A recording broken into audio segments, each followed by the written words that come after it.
Now, ironically, George Gervin is actually George Gervin actually goes to the Bulls for the 85-86 season.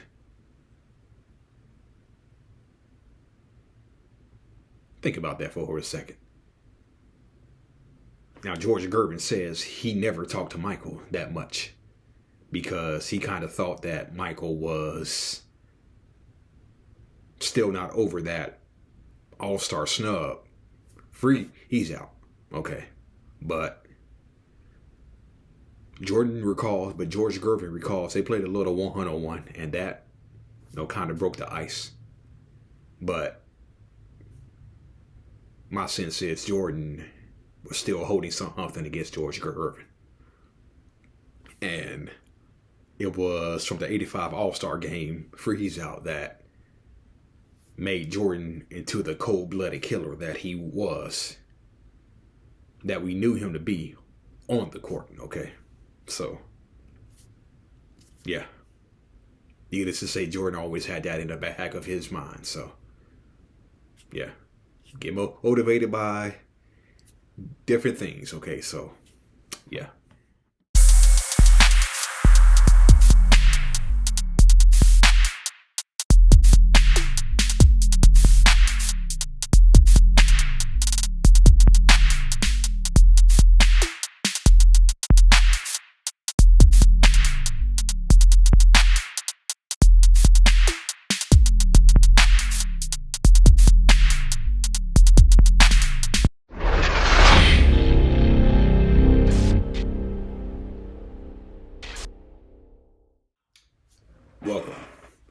Welcome to another episode of Throwing It Back with Sean Farrell. I am Sean Farrell.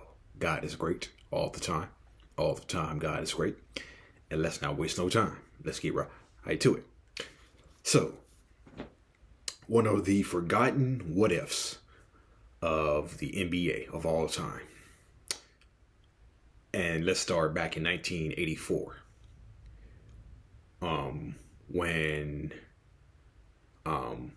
Let's start back in 1982 when the Knicks acquired Bernard King from the Golden State Warriors. And actually they acquired Bernard King from the Golden State Warriors in 82. Okay? All season of 82. And Knicks started out poorly, but they turned it around in the second half of the season. And they defeated the New Jersey Nets in the first round. Then ran into the Fo Moses Malone. You remember that prediction? Fo.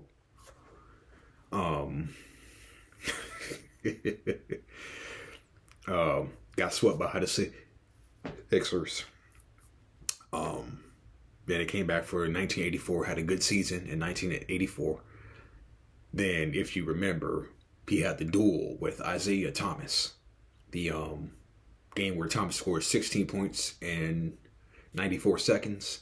He had the duel with Isaiah Thomas. But Bernard King led them to victory. Not only did Bernard King lead them to victory, Bernard King was playing with the flu. He had a splint on one of the fingers on his right hand. And he had a splint on one of the fingers on his other hand. And he was playing with two dislocated fingers, okay?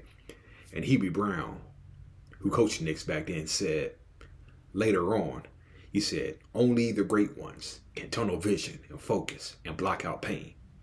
And that's what Bernard King did, okay? So, led his team to victory over the Pistons in the first round. And then they took the eventual champion Celtics to 7 games. In the second round. They almost had Boston. But the 7th game was in Boston. So, go figure. So, the Knicks felt that they were close, but injuries caught them in 1985. Marvin Webster, Bill Cartwright, Truck Robinson, and then it got Bernard King. And Kansas City when they were playing the Kings. It got Bernard King. And that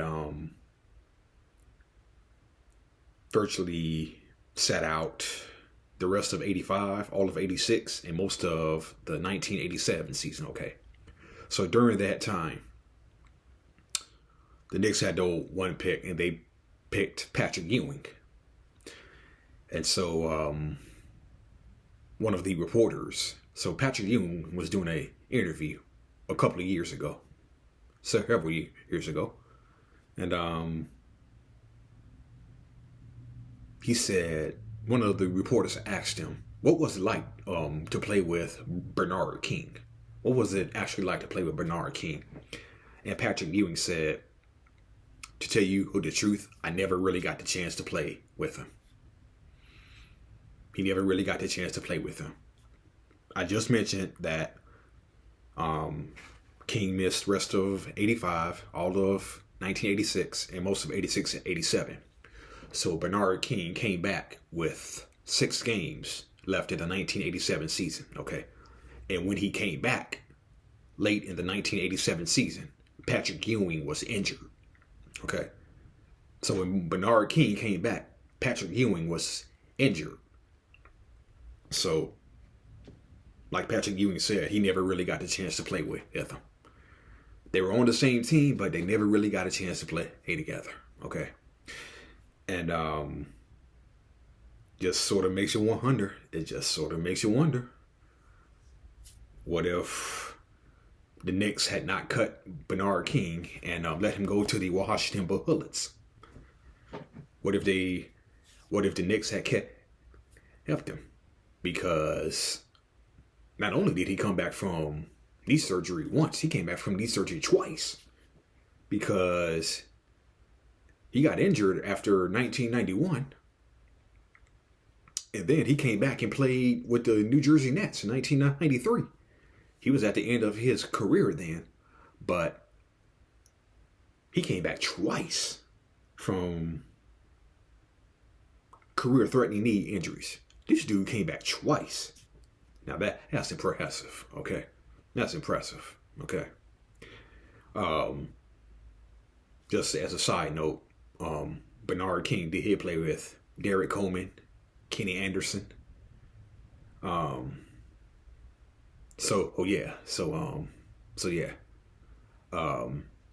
also played for Chuck Daly too. At the end of his career when he was with the Nets. He came into the league drafted by the Nets.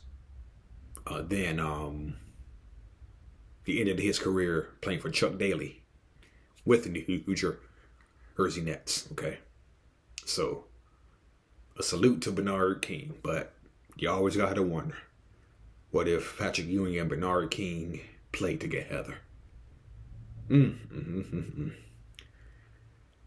Another what if that we will never ever know the answer to. Okay, never ever, ever. So I was watching a program the other day, okay? And there is some belief that the Bulls-Pistons rivalry was, the seeds of the Bulls-Pistons rivalry was planted in Boston because the Celtics and the Pistons had an intense rivalry. And one of the Detroit reporters said the Celtics were the old, gritty, tough team that anything you did, nothing bothered them. That just annoyed the Pistons because the Pistons were doing everything they can to get past the Celtics and it wasn't working. Okay? So,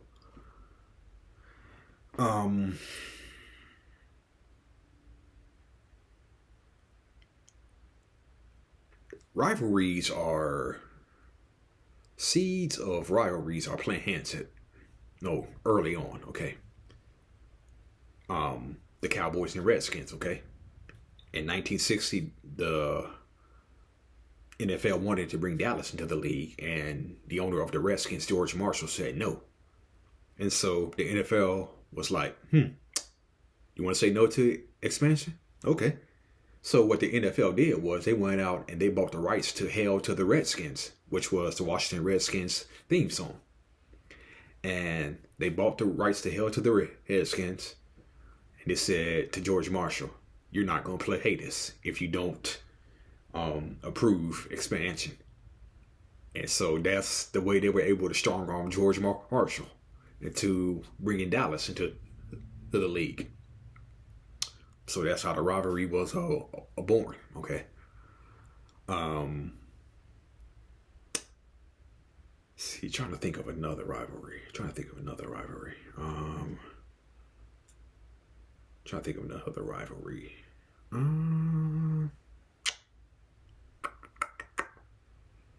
No. Anyway, so the Bulls and Pistons, something was the seeds of the rivalry were planted by the Celtics and Pistons rivalry. But let me tell you, it wasn't planted by the Celtic-Piston rivalry. The seeds of this rivalry were sown in the 1985 All-Star game. Let me tell you what I mean. So, Jordan was a hotshot rookie. Jordan was the league's newest attraction with all the dunks and jump shots. Jordan came over and just took the lead by storm. Took the lead over by storm, okay? And so, you've heard stories about the alleged freeze out of Michael Jordan during the 85 All-Star game. Okay. And so, it was said that Magic Johnson, George Gervin, Isaiah Thomas, and some of the other veterans didn't like Jordan's arrogance and snubness. If you remember, he wore his Nike warm-ups in the 85 All-Star dunk contest. And that rubbed a lot of veterans the wrong way. And so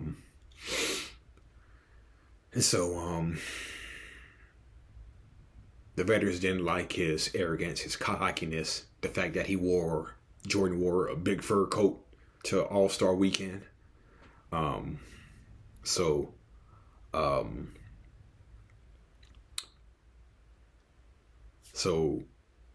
at first, Michael Jordan didn't even recognize the freeze out. He didn't even recognize it, believe it or not. Michael Jordan really didn't recognize it.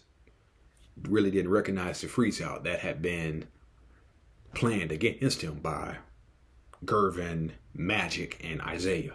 Okay. So they weren't happy about his attitude, so they decided to quote, teach him a lesson. Okay. And so Magic and George Gervin gave him a hard time in the All-Star game defensively. Jordan, that was. And Jordan played only 22 minutes and he took only 9 shots the entire game. Okay. So offensively, the East didn't give him a ball. They didn't give him the ball. Okay. And the player Magic and Gervin and Isaiah were talking about it as they were flying out of Indiana. They talked about it. They were standing around talking. And George Gervin supposedly said, "Do you think we did a good job on him?" Word of that got back to Jordan. And Jordan recalls, and Jordan said it just made him feel small. It just made him feel very, very, very small. Jordan said it made him feel small. He just wanted to crawl in a hole and not come out. Okay. When he learned of the freeze out. And not only that, there was a story that Michael Jordan was on an elevator ride with Isaiah Thomas during All-Star weekend, and they were going to a players meeting. And Jordan didn't say nothing to Thomas. Jordan explained it later. He said, I came in quiet. I didn't want to think that I didn't want to think I was better than them, yada yada yada, whatnot. So yeah, Jordan was quiet. Like I said, he took only 9 shots. So check this out. So after the All-Star game,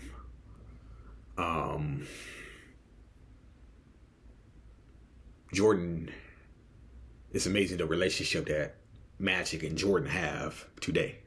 Okay?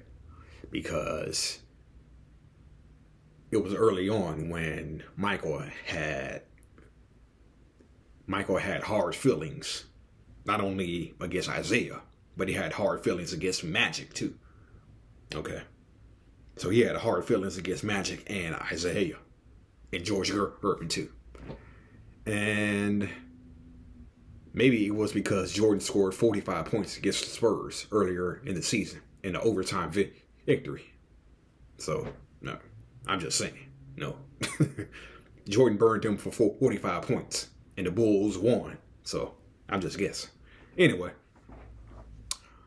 Jordan said it made him feel small. So, Jordan had hard feelings against Isaiah and Magic. And the Pistons, first game after the All-Star break. Guess who they are playing? First game after the All-Star break. If you guessed the Chicago Bulls, you are correct. So, they play the Chicago Bulls, and the media asks Isaiah about it pregame. Isaiah's like, it's childish, man. Why would anybody do that? Why would anybody freeze him out, man? That's childish. Just straight childish, okay? And so then they ask one of his teammates, Jordan's teammates, Wes Matthews, about the All-Star freeze out, All-Star snub. Wes Matthews played with Jordan in '85 and actually played for the Lakers, 87 and 88, won a few championships back to back. So Wes Matthews said, he's got gifts from God. He's got gifts from God. He's God's kid. Let him be God's kid. Okay? So then you have the Nike factor, okay? Because a lot of the star athletes like Bird, Magic, Bernard King, Kevin McHale, Isaiah Thomas were with Converse. Jordan was with Nike. So there was a rivalry between those two. There was a conflict between those two. So you factor all that in. The All-Star game freeze out. Nike versus Converse. MJ versus Magic and Isaiah. But I think it was primarily Isaiah. Okay. So Thomas said it's childish, it's selfish, okay? Well, guess what happened in that game? Jordan had 49 points and 15 rebounds, okay?